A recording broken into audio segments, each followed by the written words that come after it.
rewarded. Tutu's back, it's the remix.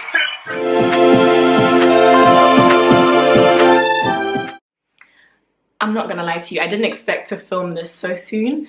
I wanted to film it after I finished my master's, so kind of just show the journey, you know. From undergrad I didn't do so well, I got a 2-2, but I'm currently averaging a distinction at my postgrad, and just kind of like show that your grade at your undergrad doesn't always define you or reflect accurately your academic potential. But I've been seeing a lot of negativity on the timeline around people that got 2-2s. One person said that, you know, and fair enough, this is that's your expectation on yourself, and that's fair. What really like caught my eye was one person saying that if they got a 2-2 or a 3rd, that they'd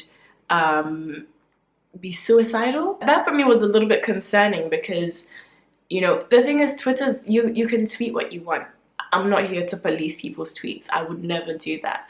But I also, having been through that situation where you've achieved a 2-2, like, I think you can word things differently in a more sensitive way, especially given that mental health, there's still a massive stigma around mental health in the Black community, or amongst like Black people, and also this idea and notion of not doing as well. So there's a huge mix, and I wanted to push this video out to anyone who potentially is going through some kind of mental journey, because I know I definitely went through a mental journey when I got a 2-2. Like, everything was just crashing down, literally. Like, I got a 2-2, I lost my job, yeah, it was just L after L. Literally, it was just someone dashing L's at me. It was a lot. It didn't help that I was surrounded by all these people that got first, or working in investment banks and this, and you kind of just, you start comparing yourself. And as I've said before, comparison breeds all things negative. You almost let that L, I wouldn't call it an L, but that experience define you, and it doesn't. A massive reason why now I just don't really, like, I do care about my 2-2 obviously, because I've had a few opportunities close in my face, and that's the harsh reality of getting a 2-2. You won't be as exposed to certain opportunities that people with a 2-1 and above are offered. And I'm not gonna lie to you, unless you've probably done a master's to show them that actually, you know, I'm academically capable, certain things will shut in your face. And that's just the harsh reality of getting a 2-2. And I'm not gonna sit here and make it sound like, oh my god, it's amazing. It's not. You have to work extra hard now to prove yourself. But the hardest and toughest battles are given to the stronger soldiers. So that's what I keep telling myself. I honestly believe that that extra work is building you up for so much more, like greatness beyond measure. Don't be ashamed. Don't be ashamed of your 2-2. And I was ashamed for a very, very long time, like ridiculously long time. Like,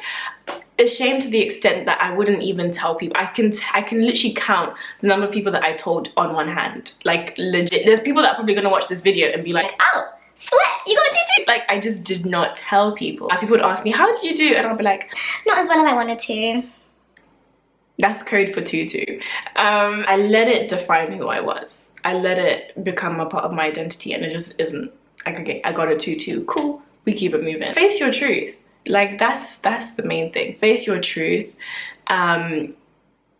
If you're going into a job that requires a 2-1 and they're not flexible, make some sacrifices. Do a master's, because if it's that important to you, you're gonna have to put in the work. You know, a lot of the jobs that I wanted to apply to were saying 2-1, and I was like, see, what happened was there's a lot of things like I'm looking into now, because I have got a 2-2 and I've been forced to be open-minded with my career search journey process. You know, I'm looking at entrepreneurship, social enterprise, things that I don't think, I've always had it at the back of my mind, but I think if I'd gone into the big four, like massively corporate environment, I probably would have just like focused on that purely. My next role is technology risk analyst. You know, I would never have thought of technology had I got a 2-1. I would have gone into like straight into like pure accountancy / audit, like typical accounting and finance student route. Whereas now, going into something that is a little more current, and aligns with the things that I want to do outside of work as well. It's my dream situation. Like, that's exactly where I'm supposed to be. And I'm not ashamed of that anymore. I'm not ashamed of the fact that I got a tutu. I finished university, and if anything, my own personal journey has taught me that you can finesse university, and that's exactly what I've done in my masters. Like, I've finessed the system. If you're watching this and you did get a tutu, I hope you have a strong support system, because honestly, my support system is the only reason that I was able to apply for masters, I was able to reapply for other grad schemes and just keep going. Because I don't know, like, there's this, I don't know how to explain it, but you kind of like have this pressure to always do well, especially like for me. I'm gonna use myself as a case study because like I know my experience. You know, my parents, I paid international fees. So I see people on the timeline saying, paying 9 grand, I can't afford to get a tutu. Imagine I paid international fees of 13k. And I'm gonna put it out there so you can see the extent of my disappointment in myself and the fact that I felt like I disappointed my parents. And I've seen their journey like throughout the years and how they've had to make sacrifices for us, move to a completely different country just so I could attend a really good university, and I did. For me to come up with a tutu, like, it was very heartbreaking for me because I almost felt like I let them down. And I'm so blessed that my parents never made me feel like I let them down when I got a tutu. They never, like, there was never an ounce of disappointment from them, or, and maybe because they saw how upset I was, but they never made me feel like I let them down or I disappointed them. If anything, like when I lost my job, my dad was like, oh, well, screw them anyway. I think what triggered me about my job more is my interview was amazing. Like, I smashed my interview. Literally the partner that interviewed me called me 40 minutes after my interview. I'm not even joking, 40 minutes after my interview, and said, that was amazing, would love for you to join our team. So when I did lose a job, I was slightly disappointed because they'd looked at this grade, which was such a slim, like, narrow miss, because I missed out on a 2-1 by 0.2%. And they'd chosen that over the fact that, you know, I was personable, my soft skills, and that's sadly the world that we live in. But I wouldn't have like been able to get through that if it hadn't been for my support system. What was I gonna say? Lost my train of thought. I just have so much to share, you know? A lot of people that get tutus, they don't share it. It's not that you're alone, because you're not.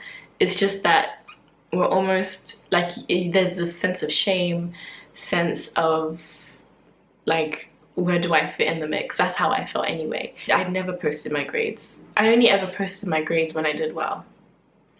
And that's really bad, because then you're setting this expectation that, you know, she's always like a high achiever.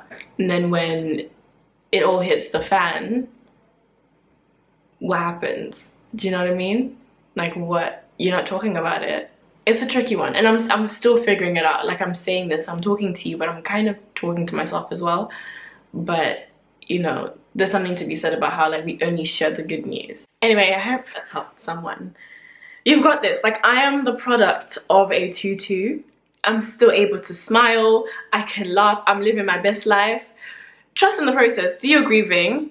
I'm not taking that away from you, because I did that and I needed it. But don't take too long, because the world is moving and it's not going to wait for you to catch up. You're going to have to do that at your own pace. There is a light at the end of the tunnel, and it feels good. It feels good. Anyway, Drake just dropped Scorpion, and I am about to go listen to that. Well, I've listened to it, but I'm about to go listen to it again, because it's so good.